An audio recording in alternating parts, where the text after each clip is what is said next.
Hello Yashish. Hi. So it's a great thing that like you being such a successful entrepreneur. Also, you stay so fit, right? And you are going for IIMA. Also, you are training for it. So it's a big achievement. I believe I haven't seen anyone who is such a successful entrepreneur who has done a lot of hard work in a kind of a professional life. Also being so fit. So I want you to take us through your childhood first and tell date like what all you have done and how was it in brief. So as a kid, I went to I studied in a hostel in the hills in near Shimla, and I was not very good in sports, so I was not very good at hockey or football, or because I think I had some spatial awareness issues, so I could not identify whom to pass the ball to or whom to take a ball pass from. So cricket, etc. Also there were some issues. So I used to have a neighbor who was slightly older. Okay. And he used to beat me in 100-meter running. But I realized that when we increased the distance, when we made it like 400 meters or 800 meters, I used to run to his house and back and all that stuff. This was in Meerut. I used to beat him. So when we used to do 10 rounds, I would do 10, he would do 9. So I slowly realized that this was something I could, I had a bent for stamina, so to say. And I started focusing on that. When I was, I think, in class 4 or something in Meerut, I took part in the school cross country. And I came 6th in the whole school. Okay. And I was very young, obviously, I was just 8 years old. So I felt this is something I could do.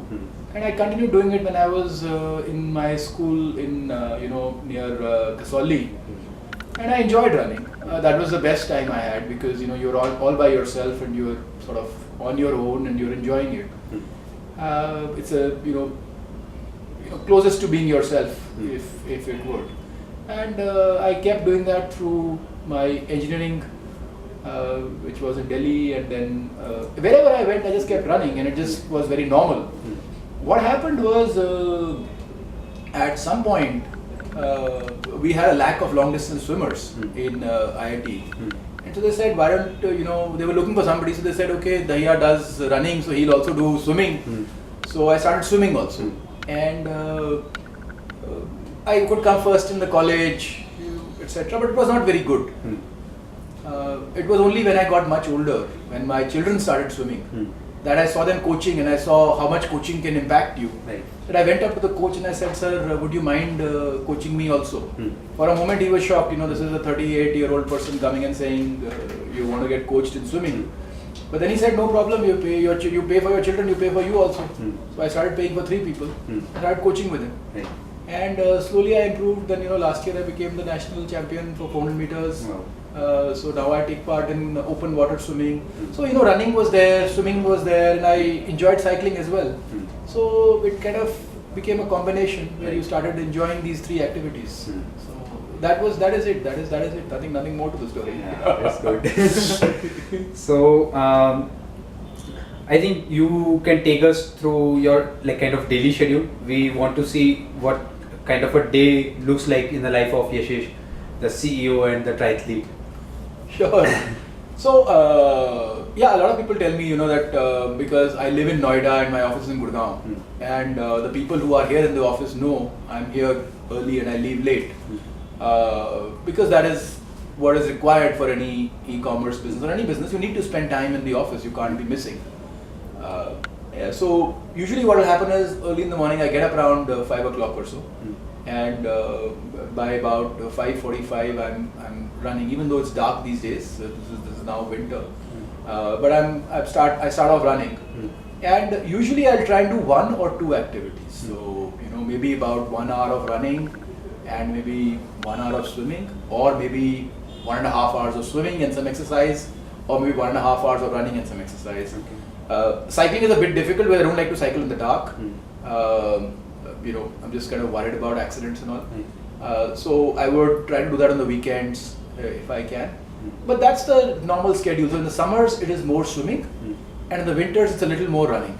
That gets the focus. And then this would go on from about 5:45 to about 6:45. You get back home, and by about 8:30 I've left home. So very quickly leave from home. I spend about 1.25 hours traveling. By 10 I'm in office, and then it's the office work all the way till as long as it takes. like right now it's about 8:30, and you're seeing the offices buzz. Right. You know, it's not coming close to ending. And typically you get home by about 10 o'clock, you have your food and you go to sleep again. But the important part is, I go to sleep very quickly after that. Okay. So I do try to take 6.5, 7 hours of sleep. So I don't try to go down to 5 hours or 4 hours. And of course there is travel, and the days there is travel, you know, I'll be able to kind of follow the schedule maybe 3-4 times in a week. So when I'm traveling, I make sure I'm carrying my shoes with me, so that you know, I go for a run. So if I'm in Hyderabad, I'll go around the lake there, you know, Sagar, Hussain Sagar. If I'm in a hotel in Bombay, then I'll work on the treadmill and do some more exercises. So I do try to take out about 1.5 to 2 hours every day for exercise. And you know, it's not I try to take out. Actually, the day I don't do it, I feel very pathetic. It's you know, I try to give this example. It's almost like I've not had a bath. So it's like, you know how you feel. You feel sticky if you've not had a bath in a day, and you just kind of go to office, so you don't feel fresh. It's like that. If I have not exercised, I'll feel like that. So it's if I don't exercise for 2-3 days, I'll become irritable also. So maybe it's, I don't know what it is. Excellent. So would you like to talk about little bit about like how you balance your fitness, work life and family life? Yeah. So I don't balance very well. So people who know me know that I'm a bit of an extreme person. So I don't balance very well, and that's both a pity and the strength. So my family lives abroad. I live here. Okay. But then my parents are also family, so I spend time with my parents. I do travel to my kids, and if you notice, my swimming started because of my kids. So we're very close. We have very similar habits. So my daughter and son are both swimmers. They have started running. So my son is 14 years old. He just did 10 kilometers in 46 minutes. So you know, they're also like me. They are both very good swimmers. They both can swim faster than me now. The son is 14, daughter is 11. So what you're seeing is a convergence of interests, which has just happened. Which has happened because, you know, I had this interest, they had this interest. They're probably somewhat like me.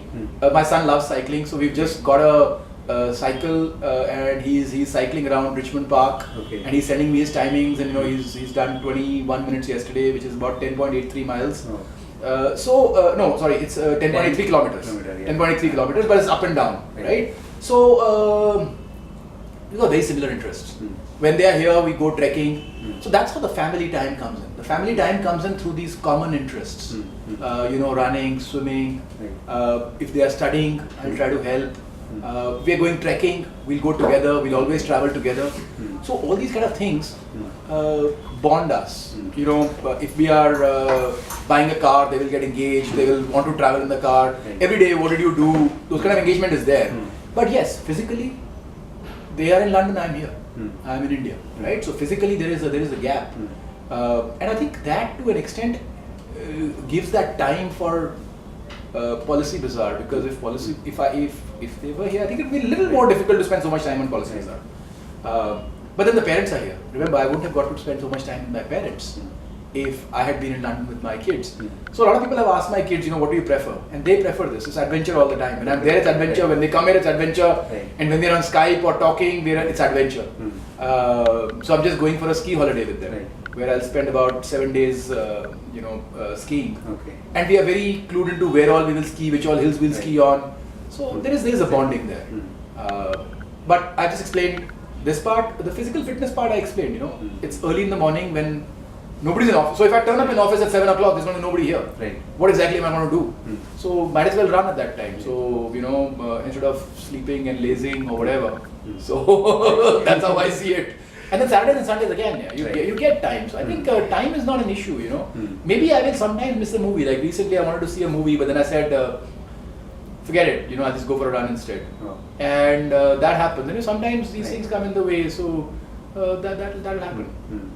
That's great. And so, like, how does staying fit help you in your work? Maybe like in massive. So if you ask anybody who works with me, now I'm 43, right? And in this office, the average age is, I would say 32. Because any e-commerce company, you know, have very young people. The average is 32. You ask anybody. I would definitely be in the 5 most energetic people in the company, if not the most energetic. And that energy transfers to others. It just transfers, because it is just you're so energetic all the time, and you're transferring this energy, and you're so positive because all those. It's like meditating, right? So you've got this 1.5, 2 hours of meditation going for you.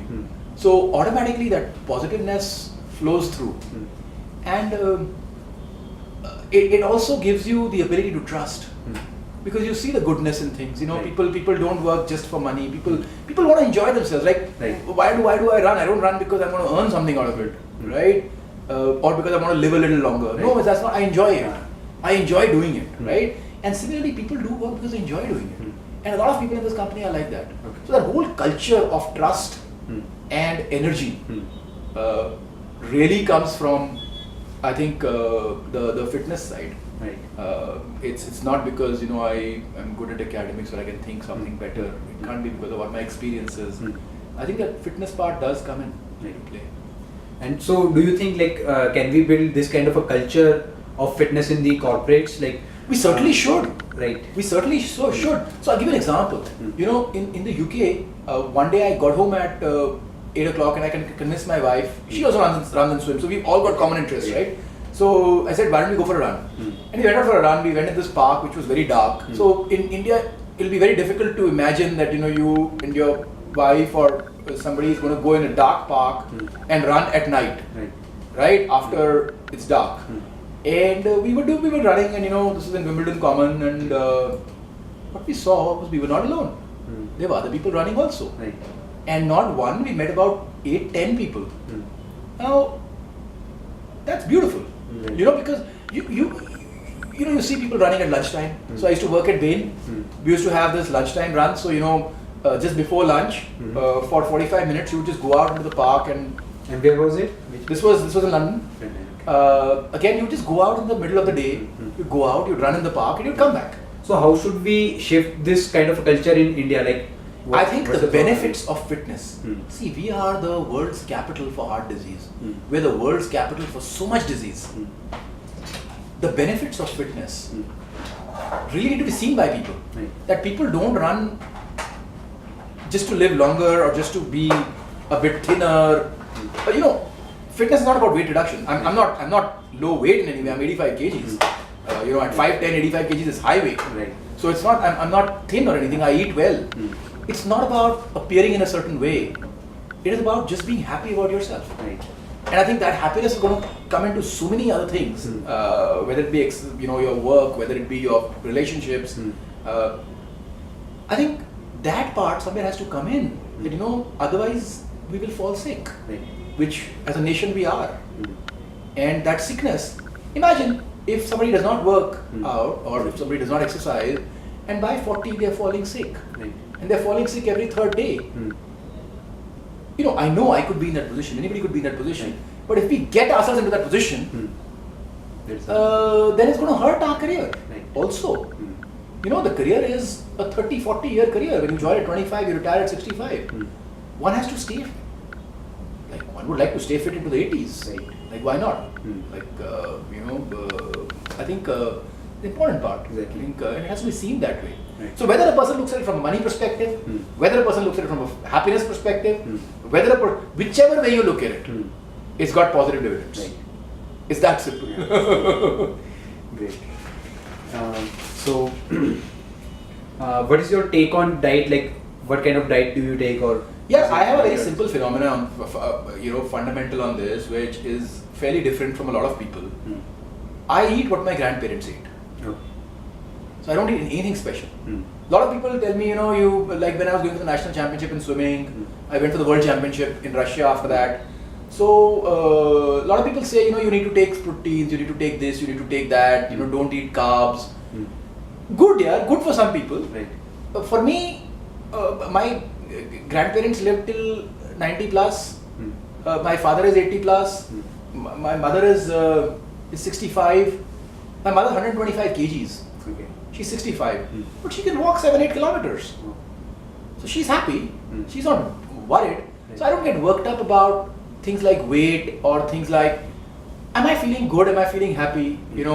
If my weight is 85 and I can run 10 kilometers in, let's say, 38 minutes or 40 minutes, that is fantastic for me. What's the point of becoming 75 and not being able to do those things. So I'm not very focused on shape or weight. I'm very focused on basic happiness. Right. And to me, I have noticed that when I have home food, I feel happy. I just feel happy. The next day goes very well. Yeah. The days I'm traveling and I'm eating outside food, whatever I try and do, you'll try to eat cut fruits, you'll try to eat cut vegetables. How do you know the guy who's cut them has washed his hands or not? You're trying to eat the healthiest thing, you're going to fall sick tomorrow. Right? So that's the reality of life here. So, boss, what my grandparents ate, I stay closest to that. Wow. Whatever it be. So, no diet, no supplements, nothing whatsoever, ever. All organic things. Well, I know this whole funda about organic and all. ठीक है यार. मतलब, I get it. I'm not dumb, but my point is, let's not stress out. Yeah, it's about fun, right? Eventually, you eat what you get. Yeah. Right. Try to eat better, but don't over stress about it. So my wife actually over stresses about it. Okay. So she goes into this is this and this is this. Yeah. We're also live here. Right.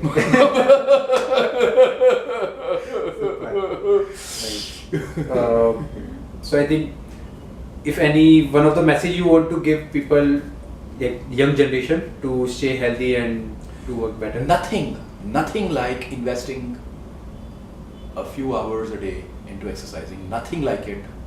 You don't have to listen to me. Look at anybody. And you would see the advantages that come through. The high energy you would retain, the fitness you would retain through life, the relationships, the positiveness that will come through.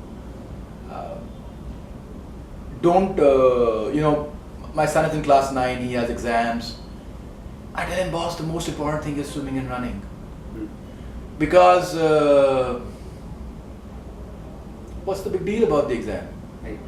You're in class 9, you'll actually be able to focus better. If you have been on your run and swim, it's going to take 1 hour. You can't run longer than that. At his age, he can't do more than 1.5 hours anyway. Go for your swimming. So I insist that, so during my 10th board exams, I made sure I was running or tennis playing or whatever, playing tennis or whatever. And I would like people to be that way. I don't want people to kind of over stress about academics because it actually doesn't help. Over stressing about academics, even if you get into an IIT or an IIM and you get a great job, you will burn out at 40. What's the point of that life? When you've got 50 years ahead of you and you're already burnt out. There's no point. Right. So you should keep working and keep, I think, running. Yeah, we've all gone to run. Yeah, okay. And do you have anything to say about FITSO, like the work we are doing? I think great initiative here. Yeah. So we have this group of friends who kind of update each other about what we are doing, and we try to meet up on. The problem is there's just so many of us. There's just 30, 40 of us. But the fact that you guys